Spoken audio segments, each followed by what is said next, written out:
Au nom, au nom de Dieu le clément, le miséricordieux, que la paix et les bénédictions de Dieu soient sur lui ainsi que sa famille, ses compagnons.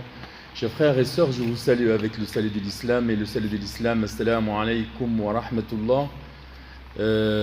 Avant de commencer le sujet d'aujourd'hui, il est très important de remercier Allah subhanahu wa ta'ala de nous ouvrir à nouveau les mosquées afin de se rencontrer et d'adorer Allah subhanahu wa ta'ala et de se voir et d'être présent dans de son sermon de vendredi.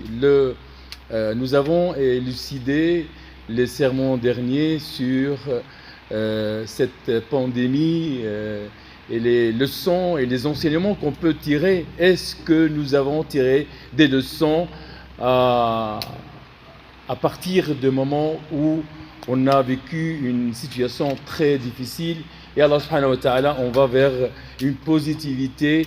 Et dès le sujet d'aujourd'hui, il ne faut pas se désespérer. Sachez aux serviteurs d'Allah subhanahu wa ta'ala que la vie, elle n'est pas éternelle, elle est éphémère, elle est pleine de magie, certes, pleine d'enjoliveurs, mais tout est éphémère. Comme on l'a dit, elle est pleine de problèmes, pleine d'épreuves, pleine de calamités, pleine de détresse.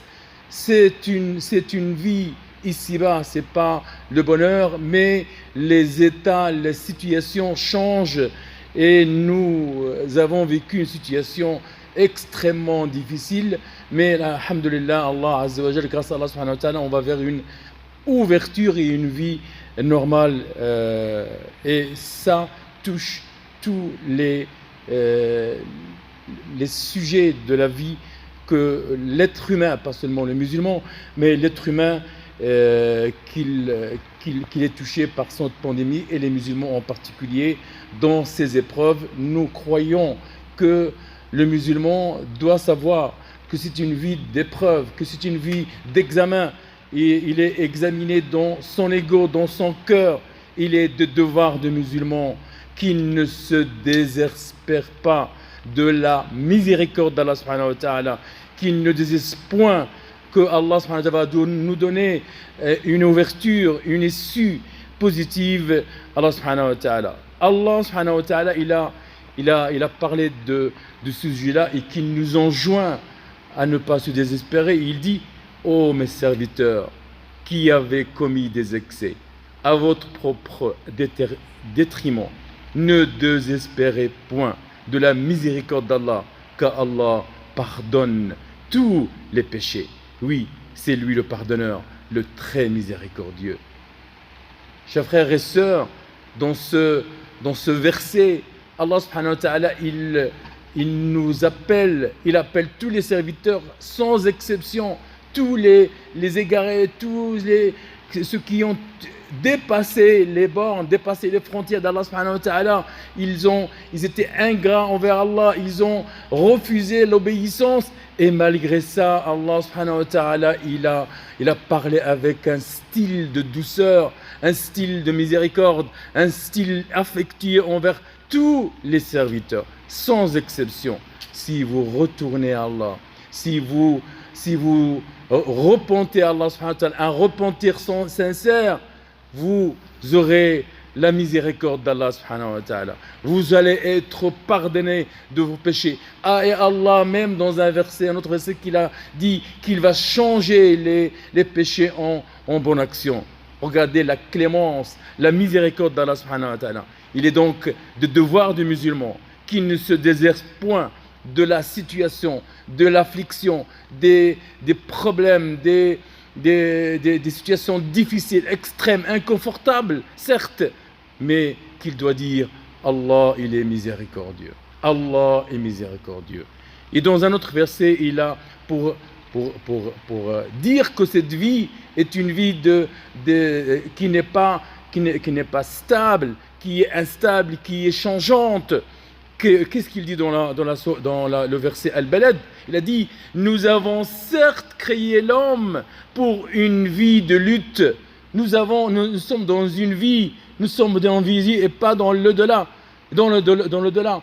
Nous sommes dans une vie où on lutte contre nous-mêmes, contre notre propre ego, contre le Satan, contre les personnes qui nous veulent du mal. Et donc, nous sommes dans un continuel combat pour arriver et pour rester dans la voie rectiligne.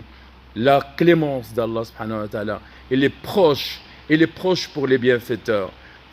Qu'on doit éviter de tomber dans le désespoir, dans la désingratitude, et que nous devons rester fidèles à l'esprit qu'Allah subhanahu wa ta'ala, il nous en veut que du bien à partir du moment qu'il nous éprouve pour sortir quelque chose de nous, et qu'on doit rester et qu'on doit retourner dans la voie rectiligne.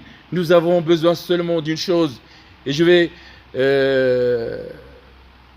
rappeler avec le hadith du prophète Mohammed sallallahu alayhi wa sallam. Un homme vint auprès du prophète, lui plaignant qu'il était dans un immense égarement, est-ce qu'il dit que moi, si mes péchés ils vont être partagés aux gens du monde, aux tous gens de cette terre, ils vont perdre.